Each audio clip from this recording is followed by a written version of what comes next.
हरियाणा का संवाद चल रहा है। वीरों की धरती, शहीदों की धरती, सैनिकों की धरती, देश का मान, देश का गौरव बढ़ाने वालों की धरती। और मेरा ये सौभाग्य है कि जब जब संवाद का मंच सजता है तो देश की रक्षा करने वाले इन वीर सपूतों के साथ बातचीत करने का, रोमकूपों की उस सिहरन को महसूस करने का अवसर मुझे अमर उजाला का संवाद का यह मंच प्रदान करता है। और इसके लिए सबसे ज्यादा आभारी मैं हूं अमर उजाला परिवार का, क्योंकि अब नरवणे साहब आपका इस मंच पर स्वागत है और कलम का सिपाही बनकर अपनी पत्रकारिता की यात्रा को आगे बढ़ा रहा हूं। लेकिन एक समय मेरी भी इच्छा थी कि सिपाही बनूं, वर्दी पहनूं। वर्दी नहीं पहन पाया, लेकिन कोशिश करता हूं कि जब जब वर्दी में देश की सेवा करने वालों से बात करने का मौका मिले तो उस अवसर को नहीं गंवाऊं। तो अमर उजाला संवाद के मंच पर आपका स्वागत है। और इससे पहले कि मैं अपने सबसे पहले सवाल के साथ नरवणे साहब से बातचीत शुरू करूं, जिन्होंने देश में 28वें सेना प्रमुख के रूप में न केवल अपनी विशिष्ट सेवाएं दी, पुस्तकें भी लिखी और बहुत सारे मोर्चों पर देश को यश और सफलता अपने अनुभव से, अपने हुनर से और उनके अंदर एक जो सैनिक का जज्बा है उससे दिलाई। सबसे पहले जोर से बोलिए, भारत माता की जय, भारत माता की जय, भारत माता की जय। देखिए, ऐसा है कि भोजन के ठीक बाद का सत्र तो आलोक भाई ने संभाल लिया और हम शिवजी की भक्ति में भी लीन हो गए, लेकिन अब राष्ट्र की भक्ति का समय है। और जापान के एक वीर बालक ने कहा था कि अगर मेरे राष्ट्र के बीच में मेरा धर्म भी आएगा तो मैं पहले देवता को हटा दूंगा और राष्ट्र की रक्षा करूंगा। हम अपनी जननी जन्मभूमि को स्वर्ग से भी बढ़कर मानते हैं। हमारे यहाँ कहा गया है कि जननी जन्मभूमिश्च स्वर्गादपि गरीयसी। ऐसी जन्मभूमि की रक्षा के लिए अपनी प्राणों की आहुति देने के लिए तत्पर रहने वाले सैनिकों की, सारे सैनिकों की कमान संभालने वाले नरवणे साहब के लिए जोरदार तालियां।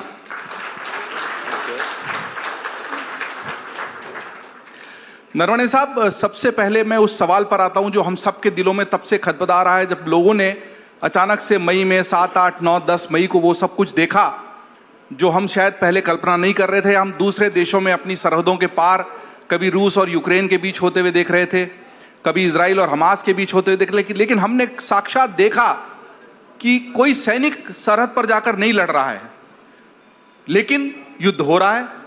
भारत और पाकिस्तान के बीच ऑपरेशन सिंदूर के नाम पर जो कुछ भी मिसाइलें चली, यहीं से बैठकर हमने उनके कई सारे सामरिक ठिकाने नष्ट कर दिए। तो ये ऑपरेशन सिंदूर वाली लड़ाई का युग है, जहां पर एक अलग तरह का वॉरफेयर है। क्या इस ऑपरेशन सिंदूर वाली लड़ाई ने हमको जगाया या हमें बताया कि हम कितने तैयार हैं और ये किस तरह का वॉरफेयर है और हमारा राष्ट्र इस सिंदूर वाले वॉरफेयर के लिए कितना तैयार है? सबसे पहले तो थैंक यू जयदीप और थैंक यू अमर उजाला, जिन्होंने मुझे ये मौका दिया है कि मैं यहाँ आके आप सबके साथ बातचीत कर सकूं, और उसके लिए मैं बड़ा आभारी हूँ। जहाँ तक आपका सवाल है ऑप सिंदूर और कैसे युद्ध की प्रक्रिया जो है वो बदल रही है, तो इसके दो पहलू है। एक है युद्ध की प्रक्रिया और दूसरा है युद्ध का स्वरूप, जिसको हम nature and character of war कहते हैं। तो युद्ध की जो प्रक्रिया है वो सदियों से नहीं बदली और वो एक ही है कि मारो या मरो। प्रक्रिया वही है कि खून खराबा होगा, जाने जाएंगी, नुकसान होगा, चाहे वो बिल्डिंग का हो, हथियारों का हो, इंफ्रास्ट्रक्चर का हो, उसमें कोई बदलाव नहीं आया है। बदलाव आया है तो इसमें कि उसके स्वरूप में, कि वो लड़ाई कैसे लड़ी जाएगी। और ये बदलाव जो है वो ये नहीं कि अभी हुआ है, वो हमेशा आता रहा है। पुराने ज़माने लोग धनुष बाण के साथ लड़ते थे, फिर राइफल आ गए, फिर मिसाइलें आ गई, अब ड्रोन आ गए हैं। तो ये प्रक्रिया जो है, वो स्वरूप जो है वो बदली होता रहेगा। और जैसे अभी हमने ऑपरेशन सिंदूर में देखा, एक नया युग जो है आ चुका है, जहाँ तक नॉन कॉन्टैक्ट वॉरफेयर पर ज़्यादा जोर हुआ और ज़्यादातर लड़ाई जो है वो ड्रोन्स और मिसाइलों के ज़रिए हुई।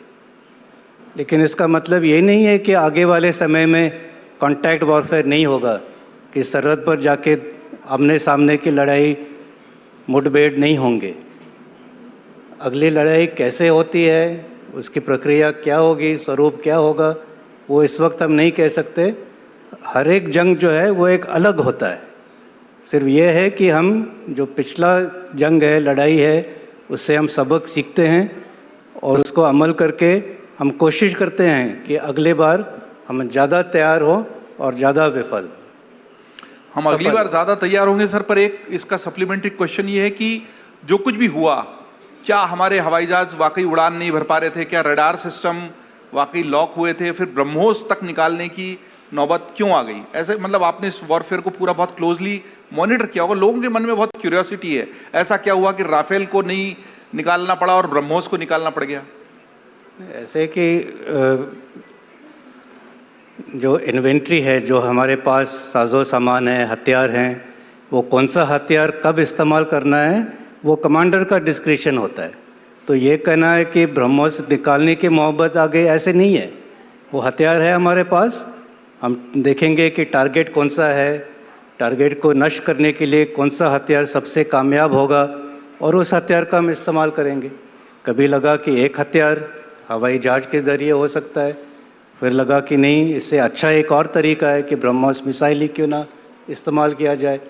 तो ये जो है वो रणनीति का सवाल है और वो नीति जो है वो ना कि एक जंग से दूसरे जंग, लेकिन डे टू डे भी ये इसमें बदलाव आ सकता है।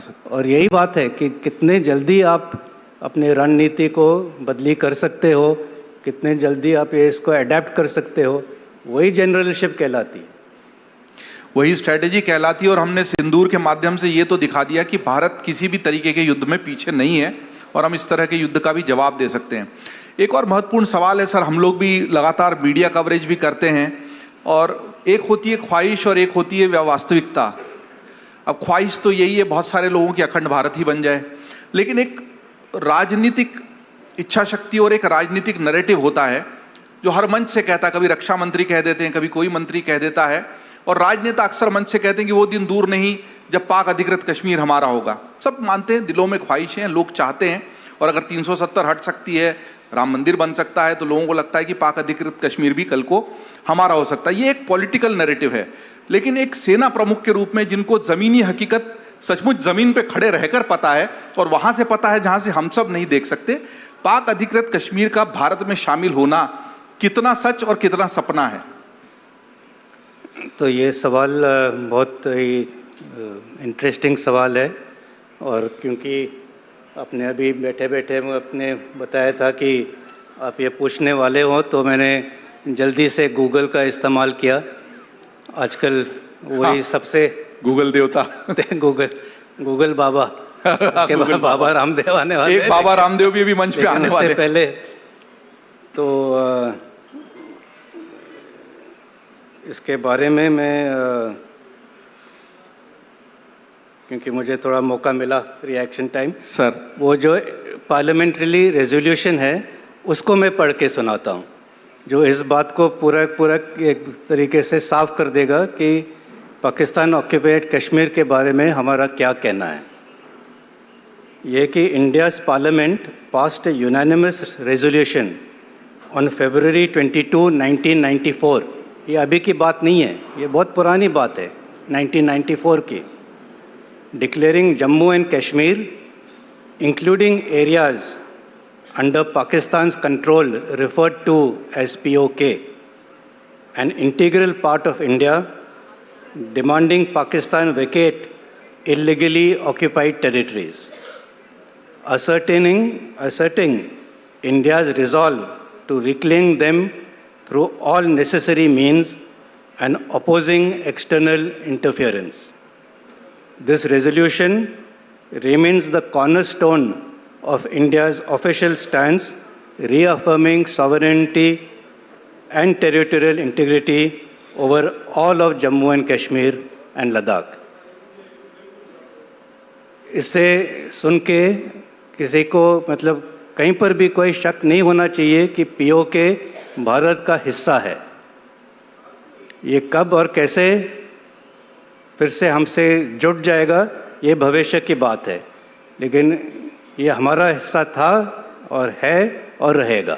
देखिए, ये जोरदार तालियों की दरकार है। अमर उजाला संवाद के मंच पर एक इतने बड़े पद पर रहे सेना के प्रमुख हमसे कह रहे हैं कि पाक अधिकृत कश्मीर हमारा था, हमारा है और हमारा होकर रहेगा। ये किसी राजनेता का बयान नहीं है, ये एक बहुत बड़े जिम्मेदार पद पर बैठे और उन्होंने जो संसद में रिजोल्यूशन 1994 में पास हुआ उसको पढ़कर सुना दिया, तो वो तो हमारे देश का रिजोल्यूशन है और केवल राजनीतिक नारा नहीं है।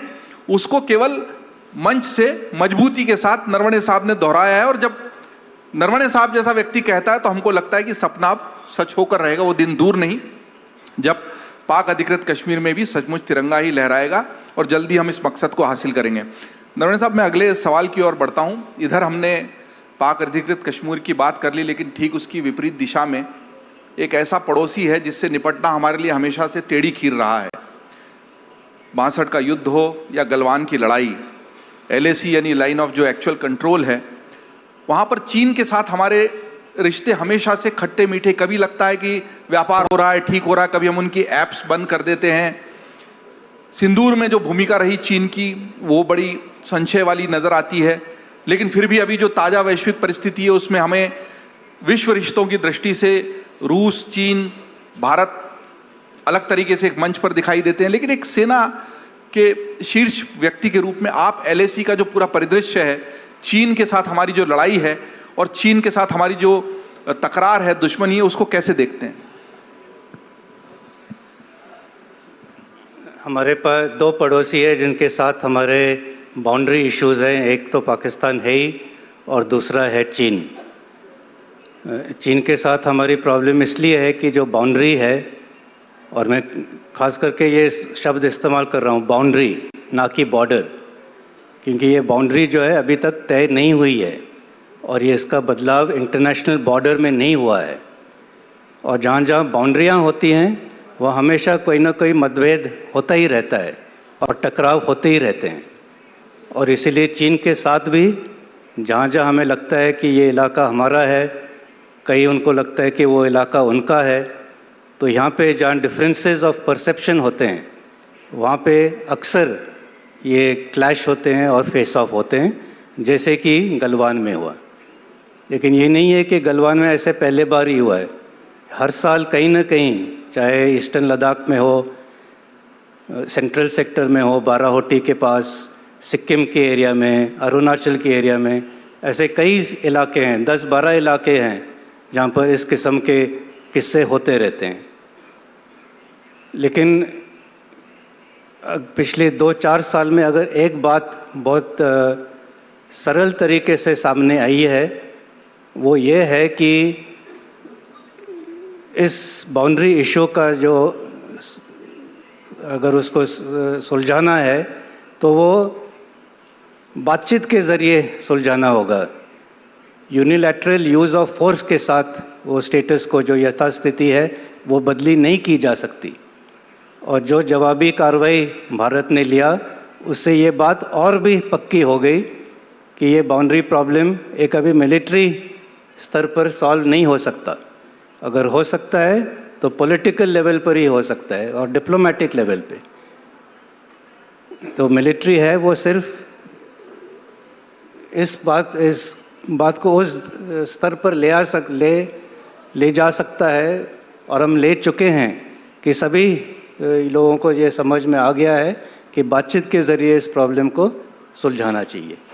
मतलब ज़मीन का 1 इंच हिस्सा हम नहीं देंगे और वहाँ सेना मजबूती से खड़ी है, लेकिन बाकी जो होना है वो कूटनीतिक और रणनीतिक दृष्टि से होना है, वो सर, एक सवाल इससे जुड़ा हुआ है, हालांकि मेरे प्रश्नों की फहरिस्त में नहीं था ये, कि कई बार लोगों के मन में ये भी लगता है कि हम युद्ध के मैदान में बहुत मजबूत हैं लेकिन समझौते की टेबल पर हम कमज़ोर पड़ जाते हैं। क्या एक सेना प्रमुख जो रहा है व्यक्ति, उसको भी ऐसा लगता है? चाहे वो शिमला समझौता हो, चाहे सिंदूर का भी लोगों को लगता है कि वो युद्ध ठीक उस वक्त रुक गया जब शायद हम पाकिस्तान को और कड़ा और तगड़ा नुकसान पहुंचाने की, तो एक कसक तो रहती होगी एक सैनिक के मन में कि यार ये राजनेता लोग समझौता कर लेते हैं और हमारी मेहनत जिसके लिए हम बने हैं कि लड़ें जीतें, वो कहीं समझौते की टेबल पर हम कमजोर हो जाते हैं क्या सर? ये सिंदूर का ये सवाल मुझे ऑपरेशन सिंदूर के ख़त्म होने के बाद भी एक बार पूछा गया था। उस वक्त मैं पूना में था, 10 या 11 मई की बात है, और उस वक्त मैंने ये कहा था कि war is not a Bollywood movie. और वही बात मैं दोबारा कहना चाहूँगा कि वॉर, युद्ध, लड़ाई जहाँ पे जाने जाती हैं, ये एक बहुत सीरियस मामला है, और जितने जल्दी से जल्दी आप उसको निपटा सकते हो वो सबके भलाई के लिए ही है। अब क्या हम समझौते के ऊपर हम नरम पड़ जाते हैं या हम उसमें इतने कामयाब नहीं होते, ये बाद में कहना बहुत आसान है, लेकिन उस वक्त जब फैसला लिया जाता है तो कोई भी जो है जानबूझ के गलत फैसला नहीं लेता या गलत समझौते पर नहीं मान्यता देता। उस वक्त ये लगा होगा, जो भी लोग उस वक्त कुर्सी में थे, जो ये दौर संभाल रहे थे, तो उनको लगा होगा कि शायद ऐसे करने से हमारे रिश्ते और पक्के हो जाएंगे और अच्छे हो जाएंगे। तो हाइंडसाइट कहते हैं कि हमेशा हाइंडसाइट इज़ 20/20। लेकिन उस वक्त जो फैसला है, हमें ये मान के चलना चाहिए कि उस वक्त जो भी फैसला जिसने भी लिया हो वो एक सही फैसला था। उन परिस्थितियों में जो श्रेष्ठ निर्णय था वो लिया गया। मैं अगले सवाल की तरफ बढ़ता हूँ। नरवणे साहब, बड़ी दिलचस्प बातचीत चल रही है। एक योजना जिसकी सबसे ज़्यादा चर्चा हुई और उसको लागू हुए अब कुछ वर्ष हो गए, वो है अग्निवीर योजना। जब ये लागू हुई तो बहुत विरोध हुआ कि ये तो सेना को खत्म करने की, युवाओं को सेना में आने से रोकने की, सेना के अंदर कुछ ऐसा बदलाव करने की जो हितकारी नहीं, बहुत सारे विवाद हुए। लेकिन अब तो इसको लागू हुए भी कुछ समय हो चुका है, अग्निवीर भर्ती हो रहे हैं, ये योजना लागू है। आपने तो इसको देखा है इम्प्लीमेंट होते हुए, तो मैं जानना चाहता हूँ इस योजना को लेकर आपके क्या विचार हैं, कितनी फायदेमंद रही है या इसमें कुछ कमी है, इसमें कुछ तब्दीली या सुधार होना चाहिए। अग्निवीर से आने वाले भविष्य में जो युवा सेना से जुड़ना चाहते हैं वो किस तरह का सपना देख सकते हैं सेना से जुड़ने का? ये अग्निपथ योजना जो है, जिसके तहत अग्निवीर की भर्ती की जा रही है, इसके बारे में सभी जो इधर मौजूद है लोग इसके कितने डिटेल में जानते हैं या नहीं जानते हैं, उसका मुझे अंदाज़ा नहीं है। तो मैं थोड़ा सा पहले के वर्षों में जाना चाहूँगा कि अभी जो स्कीम निकली है कि लोगों को सिर्फ पहले 4 साल के लिए भर्ती किया जाएगा, और 4 साल के बाद कुछ लोगों को रखा जाएगा जो कि परमानेंट हो जाएंगे और जिनको फिर पेंशन भी लागू हो जाएगा, और कुछ लोग को रिलीज़ कर दिया जाएगा जो कि फिर अपना व्यवसाय जो भी करना चाहते हैं वो कर सकते हैं। तो इसके ऊपर काफ़ी विरोध हुआ कि ऐसे आप पेंशनेबल सर्विस कैसे निकाल सकते हो। लेकिन लोग ऐसे कह रहे हैं क्योंकि उनको इतिहास मालूम नहीं है। 1970-75 तक, 76 तक इनफैक्ट पेंशनेबल सर्विस नाम की चीज़ कोई नहीं थी फौज में। लोग जवान 7 साल के लिए आते थे और 7 साल के सर्विस के बाद बाहर जाते थे। 100% कोई नहीं रखा जाता था।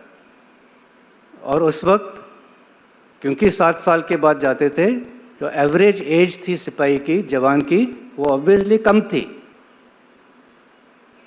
लेकिन 1971 के लड़ाई के बाद जो गवर्नमेंट थी उस वक्त, उन्होंने सोचा कि ये ठीक नहीं है, जो हमारे देश के जवान हैं जो इतनी सर्विस कर रहे हैं, कुर्बानियाँ दे रहे हैं, इनको भी पेंशनेबल सर्विस देना चाहिए।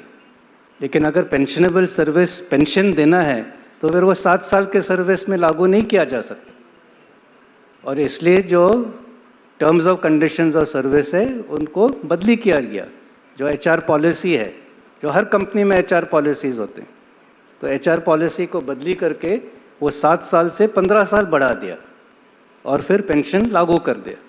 तो अगर हम वापस 4 साल की ओर जा रहे हैं, और मतलब दोनों के बीच 7 साल और कोई पेंशन नहीं, और 15 साल और 100% पेंशन, तो अभी की जो योजना है अग्निपथ, वो एक ऐसे मिडिल पाथ है कि 4 साल कुछ लोग बाहर जाएंगे, कुछ लोग रखे जाएंगे, जिनको भी पूरे सर्विस के बाद पेंशन भी मिलेगा।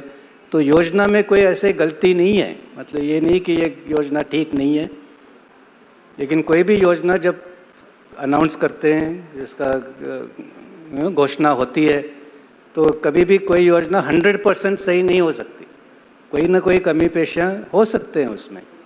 और अगर कोई बदलाव लाने की ज़रूरत है तो जो लोग अभी हैं फौज में, जो फीडबैक उनको ग्राउंड लेवल पे मिलेगा कि ये नहीं, इसको जैसे कि जो इंश्योरेंस अमाउंट है वो ज़्यादा करना चाहिए, या रीएम्प्लॉयमेंट जो CAPF में है वो 10% की जगह 15% कर देना चाहिए। ऐसे अप डाउन चीज़ें तो होती रहेंगी, लेकिन जी बेसिक लेवल पे, स्तर पे इस अग्निपथ योजना में ऐसे कोई चीज़ नहीं है जो कि देश के लिए या फौज के लिए अच्छा ना हो।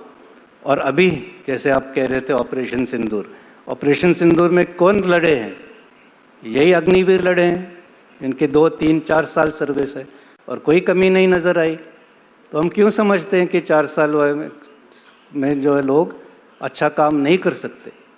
और इसका उल्टा भी एक मैं उदाहरण देना चाहूँगा कि जब ये 15 साल वाली बात हुई जी, तब जो है फौज में बहुत इसका विरोध हुआ कि ये 15 साल क्यों बढ़ा रहे हो, हम जो है ना एक बूढ़े आर्मी हो जाएंगे।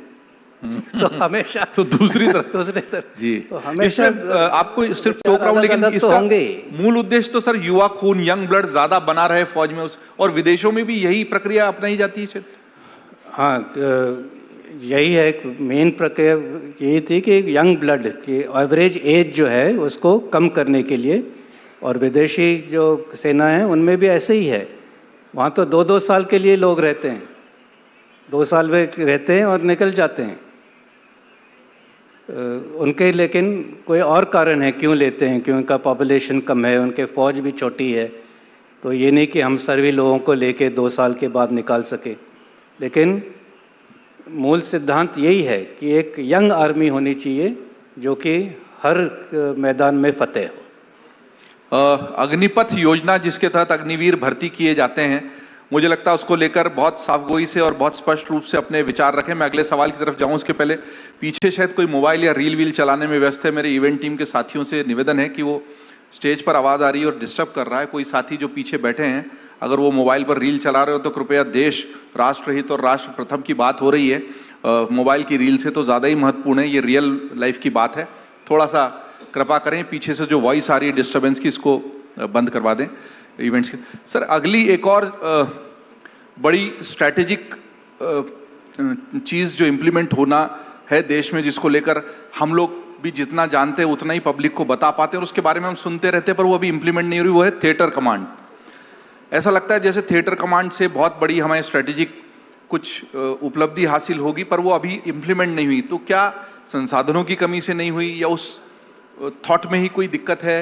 थिएटर कमांड का पूरा प्रोसीजर कहाँ अटका है, और थिएटर कमांड देश के लिए कितनी ज़रूरी है? मैं ये नहीं कहूँगा कि थिएटर कमांड की प्रक्रिया कहीं अटकी हुई है, इसके ऊपर काम चल रहा है।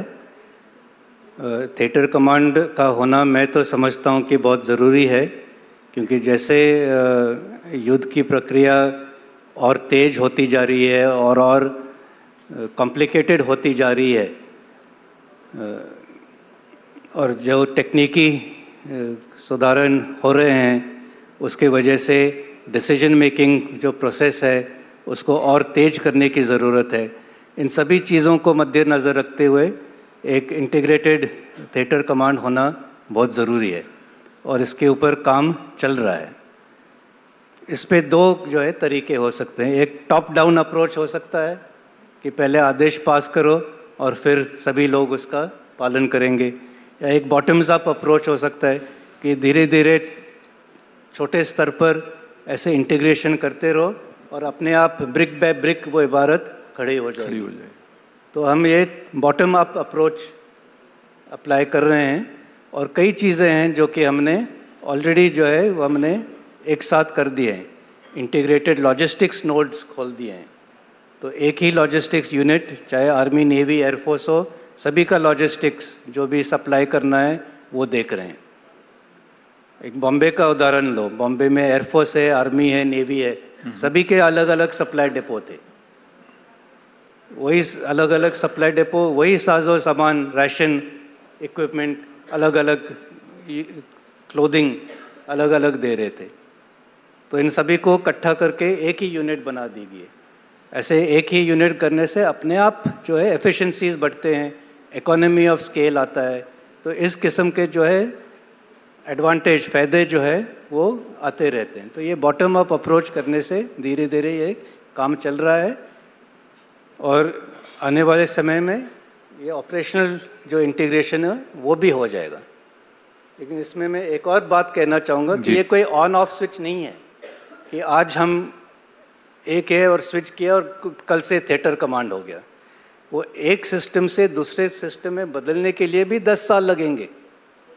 और ये मैं ये नहीं कह रहा हूँ कि इंडिया को 10 साल लगेंगे, जो बाकी देश हैं जिन्होंने ये तब्दीली की है उनको भी 10, 12, 15 साल लगे हैं ये तब्दीली करने में, एक सिस्टम से दूसरे सिस्टम। लेकिन ये ज़रूर होगा और आएगा, sooner rather than later. Naravane साहब की खासियत यह है कि वो मुश्किल बातों को आसान शब्दों में बता देते हैं। काश युद्ध लड़ना भी इतना आसान होता। युद्ध लड़ना कभी आसान नहीं होता है। युद्ध किसी मसले को हल नहीं कर सकता। युद्ध अपने आप में एक मसला है।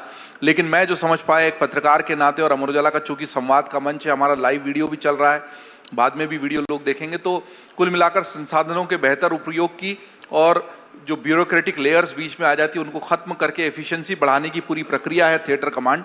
और उम्मीद करते हैं कि आने वाले सालों में इसका प्रभाव हमें देखने को मिलेगा। सर, अभी तक हम जितनी बात कर रहे हैं वो बाहरी सुरक्षा की, सरहदों की सुरक्षा की, राष्ट्र की संप्रभुता की सुरक्षा की बात कर रहे हैं। और वहां पर सरहद पे जब लड़ाई होती है तो कम से कम दुश्मन चिन्हित है, दुश्मन पहचाना हुआ है, किसको मारना है किसको नहीं मारना है इसका मोटे तौर पर बहुत अच्छे से अंदाजा है। लेकिन आज सेना का बहुत उपयोग आंतरिक सुरक्षा में भी होता है और आंतरिक सुरक्षा बड़ी चुनौती है। हम दिल्ली के उसी राष्ट्रीय राजधानी क्षेत्र में बैठे हैं जहां पर अभी हमने एक दिल्ली का ऐसा बम ब्लास्ट ठीक चांदनी चौक जैसे घने बस्ती वाले इलाके में देखा, और ये देखा कि एक जहां पर चिकित्सक तैयार होने थे, सफेद कोट वाले डॉक्टर जो जान बचाने का काम करते हैं वो तैयार होने थे, वहां पर जान लेने वाले आतंकवादी तैयार हो रहे थे। और उनको पहचानना तो किसी मतलब एक बहुत अलग तरह का थ्रेट, एक बहुत अलग तरह का खतरा जिसका सामना हम करते हैं, जिसमें सेना भी अपनी भूमिका निभाती है। ये आंतरिक जो दुश्मन है, आंतरिक सुरक्षा की जो चुनौतियां, उसको आप कैसे देखते हैं? आपने बहुत सही कहा कि दो किस्म के खतरे हैं, एक बाहरी खतरा और एक अंदरूनी खतरा। और बाहरी खतरे से निपटना आसान होता है, दुश्मन सरहद के पार बहुत सही तरीके से उसको हम टारगेट कर सकते हैं। लेकिन ये अंदरूनी सुरक्षा की जब बात आती है तब ये पहचानना कि कौन हमारे बीच में से देश के खिलाफ हरकतें कर रहा है वो पहचानना भी मुश्किल है और उसके खिलाफ कार्रवाई करना भी मुश्किल है। क्योंकि हम जो देश के कानून हैं उसका पालन करते हुए हमने वो कार्रवाई करनी है। जितने हथियार नॉर्मली फ़ौज के पास होते हैं, बड़े बड़े तोप, टैंक, हेलीकॉप्टर, फाइटर, ये सारे चीज़ें अंदरूनी सुरक्षा में काम नहीं आते। तो इसीलिए फ़ौज का हमेशा यही कहना रहा है, और जब मैं फ़ौज कहता हूँ मतलब armed forces, army, navy, air force, कि अंदरूनी सुरक्षा में जितना कम से कम फ़ौज का उपयोग हो वही ज़्यादा अच्छा है। और अंदरूनी सुरक्षा के लिए बाकी जो फोर्सेस है, सेंट्रल आर्म्ड पुलिस फोर्सेस है, स्टेट पुलिस फोर्सेस है, आईबी है, डीआरआई है, जितनी भी बाकी मिनिस्ट्रीज़ और ऑर्गेनाइजेशंस है, इनका इस्तेमाल करते हुए अंदरूनी सुरक्षा बरकरार रखनी चाहिए। लेकिन ये एक हैरानी की बात है कि पहले हम हमेशा कहते थे कि ये आतंकवाद और आतंक जो है वो कमज़ोर वर्ग के लोग हैं, अनपढ़ लोग हैं, जिनके पास कोई उम्मीदें नहीं हैं आगे के लिए, ये आतंक फैला रहे हैं। लेकिन जैसे अभी देखने में आया है कि डॉक्टर्स हैं, इंजीनियर्स हैं, जिन्होंने पूरा फ़ायदा उठाया है सिस्टम का, डॉक्टरी की है, और फिर भी वो ऐसे हरकतें कर रहे हैं। तो ये एक सोचने वाली बात है कि कहाँ ये कमी है, कहाँ ये गैप है कि हम समझते हैं कि ये सब कुछ ठीक हो रहा है लेकिन फिर भी वो बहकावे में आ रहे हैं, फिर भी वो उनको पट्टी पढ़ा के उनको ऐसे कार्रवाइयों पर मजबूर कर रहे हैं। तो इसका मतलब कहीं ना कहीं एक ये गैप है। तो सिर्फ आतंकवादी को मारना काफ़ी नहीं है, लेकिन वो क्यों ऐसे हो रहा है उस पर भी विचार विमर्श करने की बहुत ज़्यादा ज़रूरत है, ताकि हम इसको जड़ से ख़त्म कर सकें। हम 10 आतंकवादी को मारेंगे, 10 और पैदा होंगे, प्रॉब्लम तो वहीं पर का वहीं रहेगा। तो हमें ये विचार विमर्श करके देखना है कि क्यों ऐसे लोग फिर भी बहकावे में आ रहे हैं। क्या हम में भी कोई कमी है जो हमें, या एजुकेशन सिस्टम में, या एम्प्लॉयमेंट अपॉर्चुनिटीज़ में, इनइक्वलिटीज़ में? ऐसे सोच विचार करने से ये लॉन्ग टर्म एक रणनीति हमें बनानी पड़ेगी अगर हमें सचमुच दहशतवाद को ख़त्म करना है। अगर हमें सचमुच दहशतवाद को खत्म करना है, आतंकवाद को खत्म करना है, तो सोचना पड़ेगा कि ऑस्ट्रेलिया के बॉन्डी बीच से लेकर दिल्ली के चांदनी चौक तक और उस मेडिकल कॉलेज तक ये दहशत के बीज कैसे रोपे जा रहे हैं, क्यों बोए जा रहे हैं। समय की सीमा है। हम हरियाणा में बैठे हैं, हरियाणा की धरती वीरों की धरती। अभी 120 जो फिल्म आई, जो 62 के युद्ध में मेजर शैतान सिंह ने युद्ध लड़ा केवल 120 सैनिकों को लेकर, वो सारे 120 सैनिक इसी हरियाणा की धरती से आते थे। वो सारे वीर अहीर जो देश की सेवा में समर्पित हो गए, उनकी शहीदों की शहादत को याद करते हुए तालियां। बहुत सपूत इस हरियाणा की धरती ने दिया और उस फिल्म ने भी हमको उस इतिहास को याद दिलाया, उनकी शहादत को याद दिलाया। लेकिन हम ये जरूर समझना चाहेंगे नरवणे साहब से, इस बीच बाबा रामदेव जी का भी आगमन हो गया है। हम उनको भी उनका अभिनंदन करते हैं, स्वागत करते हैं अमर उजाला के संवाद के इस कार्यक्रम में, इस मंच से। नरवणे साहब, मैं ये जानना चाहता हूं कि युवा आजकल कॉरपोरेट की तरफ, बड़े जॉब्स की तरफ, ऐसे जॉब्स की तरफ ज्यादा आकर्षित हो रहे हैं बजाय कि सेना के। हम उस हरियाणा में बैठे हैं जहां से इतने सैनिक निकले। आपको लगता है ऐसा कोई गैप है या युवाओं का प्रायोरिटी चेंज हुआ है कुछ? मैं नहीं समझूंगा कि ऐसे लोग कॉरपोरेट की ओर ही बढ़ रहे हैं। देशभक्ति की भावना और देश प्रेम अभी भी हमारे युवाओं में है, और अभी ऐसे कभी नहीं हुआ कि हमें कोई ऐसे शॉर्टफॉल कहीं नज़र आया हुआ हो कि लोग आर्मी में चाहे जवानों के स्तर पे या ऑफिसर के स्तर पर आना नहीं चाहते।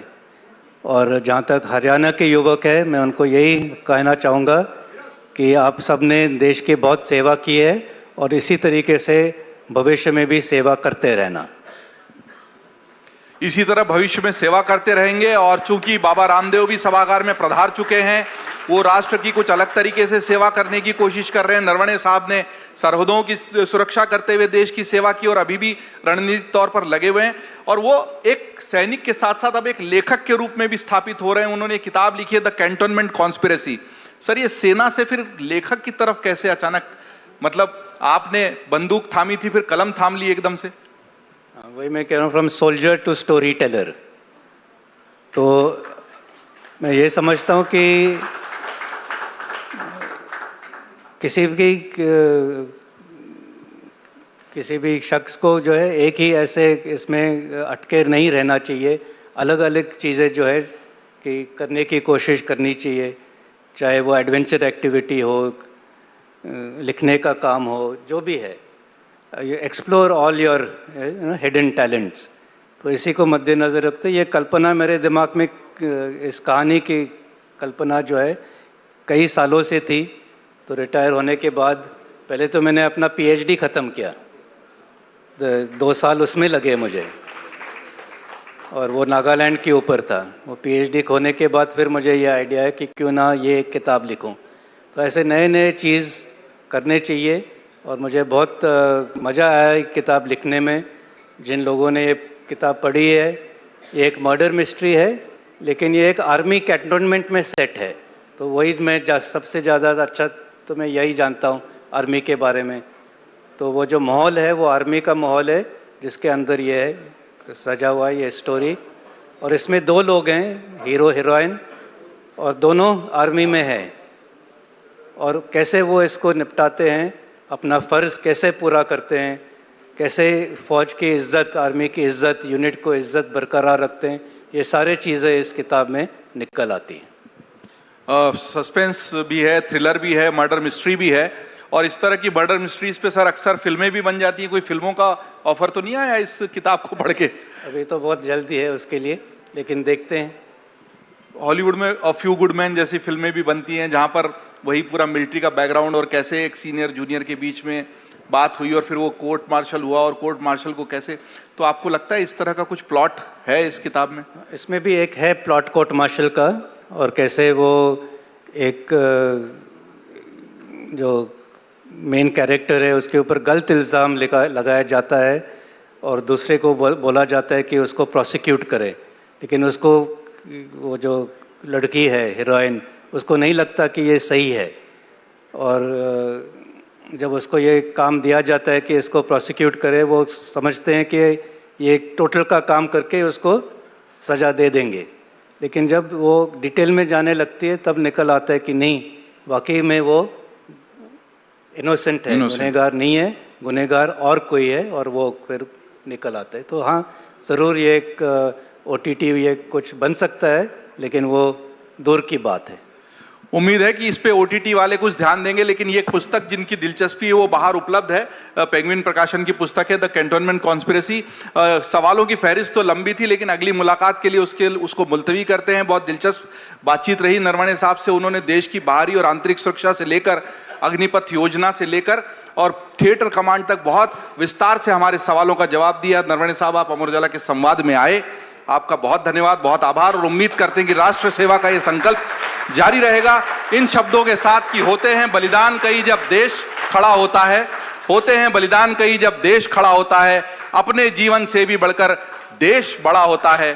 जिस्म बड़ा है न जान बड़ी है, जिस्म बड़ा है न जान बड़ी है, देश बड़ा होता है। हमारी जोरदार तालियों से अभिनंदन।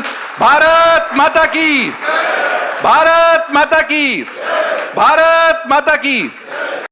अगर आप ये वीडियो YouTube पर देख रहे हैं तो हमारे चैनल को सब्सक्राइब कर बेल आइकन दबाएं, और Facebook पर देख रहे हैं तो हमारे पेज को लाइक करें।